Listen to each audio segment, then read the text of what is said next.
If you are doing all manifestations, healings, remedies, but still you are not getting results, or something is off, something is not right, something is completely out of the way, you are trying everything, you are thinking right, feeling right, doing right, but still there are blocks you can see in patterns, then I am going to tell you what is the main reason behind that. Hello, I am Anshuka Khanna, founder spiritual thrive. और आज मैं आप लोगों को बताने जा रही हूँ कि क्यों ऐसा होता है कि हम सब कुछ कर रहे हैं, सारी मैनिफेस्टेशंस कर रहे हैं, फिर भी हमारी डिज़ायर्स पूरी नहीं हो रही, फिर भी एक रिस्पॉन्सिबिलिटी, हैवीनेस लगती है, फिर भी ऐसा लगता है कि हम स्टक हैं, बर्डनड हैं, because these energies are never yours, you are carrying your ancestral pain. जी हाँ, इसी को हम पितृदोष भी कहते हैं, पितृदोष कहा जाता है इसको। एंसेस्ट्रल बर्डन या एंसेस्ट्रल पेन हमारे ऊपर नेचुरली आ जाता है जिस भी फैमिली में हम पैदा होते हैं, जिस भी जेनेटिक लीनेज में हम होते हैं। Sometimes knowingly unknowingly we are carrying that burdens, that responsibility, we have promised energetically solely कि हम ये बर्डन्स उठाएंगे। और कई बार उस एनवायरनमेंट में रहते हुए, अपने बड़ों को देखते हुए भी हम उन बर्डन्स को अट्रैक्ट कर लेते हैं। कुछ ऐसे पेन जो शायद आपके पेरेंट के नहीं, आपके ग्रैंड पेरेंट के नहीं, आपके ग्रेट ग्रैंड पेरेंट के नहीं, आपके great great great grandparent के हो सकते हैं, but still you are suffering from that pen.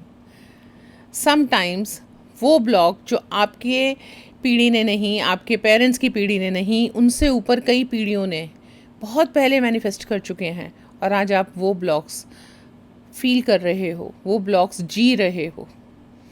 ये आपको भी नहीं समझ आएगा कि ये क्यों होता है।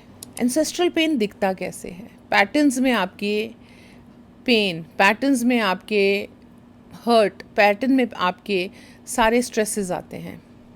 हमने बहुत केसेस में देखा है एंसेस्ट्रल हीलिंग के दौरान, जब हम केसेस लेते हैं कि एक फैमिली में एक पैटर्न है, सपोज रिलेशनशिप इश्यूज़ हैं, तो सबकी दो शादियां हुई हैं। कई बार हमने ये पैटर्न देखा है कि फाइनेंशियल लॉस पीढ़ियों में होता है। कई बार हमने कई हेल्थ इश्यूज़ को देखा होता है कि कोई भी रीज़न नहीं होता, बट हेल्थ इश्यूज़ हैं, और कई परिवारों में तो मृत्यु जल्दी होती है, या कई परिवारों में बच्चे होने में दिक्कत होती है। ऐसे केसेस में ज़्यादातर एंसेस्ट्रल दोष, एंसेस्ट्रल पेन पाया जाता है। कैसे समझें हम कि ये पेन हमारे एंसेस्टर्स से आ रहा है? सबसे पहले यू मस्ट अंडरस्टैंड कि आपकी अपनी लीनेज कौन सी है, पैटर्न्स कौन से हैं आपकी फैमिली में, आपके पेरेंटल लेवल पे, आपके ग्रैंड पेरेंट्स के लेवल पे, और अगर उससे ऊपर भी कोई पैटर्न्स हैं, आपको सबसे पहले उनको नोटिस करना चाहिए। पितृदोष के लिए सबसे इम्पॉर्टेंट है एड्रेस करना अपने उन सारे पितरों को, उन सारी लीनेज को जहाँ से हम आ रहे हैं। कई बार आने वाली जनरेशन्स अपने पुराने पितरों को, अपने पितरों को भूल जाते हैं, उनको इज्जत नहीं देते, उनको एक्नॉलेज नहीं करते। पितृपक्ष भी इसी कारणवश पूरे साल में एक बार आता है, जब हम श्राद्ध करते हैं और अपने एंसेस्टर्स को ग्रेस देते हैं, थैंक यू कहते हैं। तो ये भी बहुत एक इम्पॉर्टेंट पॉइंट है कि अगर आपको इस तरह के दोष आते हैं तो आप अपने पितरों को एक्नॉलेज करना स्टार्ट कीजिए, उनको थैंक यू करना स्टार्ट कीजिए। बट उन बर्डन्स का क्या जो आप रिलीज़ करना चाहते हैं, तो डेफिनेटली आपको उन पैटर्न्स को समझना पड़ेगा, उन पैटर्न्स को एक्नॉलेज करना पड़ेगा, और फिर अपने पितरों को एनर्जेटिकली उनसे कॉर्ड काटनी पड़ेगी। ये एक पूरा प्रोसेस है जो एंसेस्ट्रल हीलिंग का एक पार्ट होता है।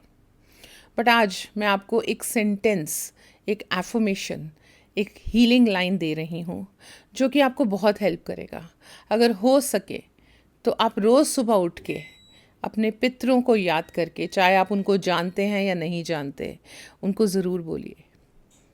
ये एफर्मेशन, ये हीलिंग लाइन इस तरह से है: my dear ancestors, I am small, you are big, I came through you, thank you for this life, I am receiving all blessings from you and I am returning everything which is not mine. अगर आप ये healing line रोज़ सुबह उठ के एक बार बोलते हैं, उनका धन्यवाद करते हैं, तो आप देखेंगे थोड़े दिनों में ये पैटर्न रिलीज़ हो जाएंगे, या इन पैटर्न्स को रिलीज़ करने का आपके पास सॉल्यूशन आ जाएगा। एंसेस्टर्स जो होते हैं वो हमारे लिए ब्लेसिंग्स होते हैं, हमें उनका बर्डन उठाने की कोई ज़रूरत नहीं है। अगर आप अपने एंसेस्टर्स को एक्नॉलेज करते हैं, उनको थैंक यू बोलते हैं और आप समझते हैं कि कौन से पैटर्न्स आपने ऐसे ही उठा लिए हैं, तो ये हीलिंग का पहला स्टेप होगा।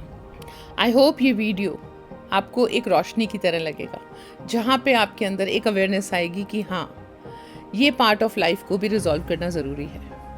एंसेस्ट्रल हीलिंग एक बहुत ही वास्ट स्पेस होता है जिसमें बहुत सारे टूल्स हम यूज़ करते हैं। अगर आपको लगता है कि इस तरह की प्रॉब्लम से आप भी गुजर रहे हैं, आपको भी प्रॉब्लम हो रही है, आप हमारे दिए हुए नंबर पे कांटेक्ट कर सकते हैं और अपना सेशन बुक कर सकते हैं। अगर आपको लगता है कि किसी को आपकी फैमिली या फ्रेंड्स में इस तरह का प्रॉब्लम है, पितृदोष है, तो उनके साथ ये वीडियो ज़रूर शेयर कीजिएगा। आई होप ये वीडियो उन तमाम लोगों तक पहुँचे जिनको इसकी ज़रूरत है। Thank you so much. Please like, subscribe and comment so that we understand कि आपके लिए हम और क्या क्रिएट करें। Thank you.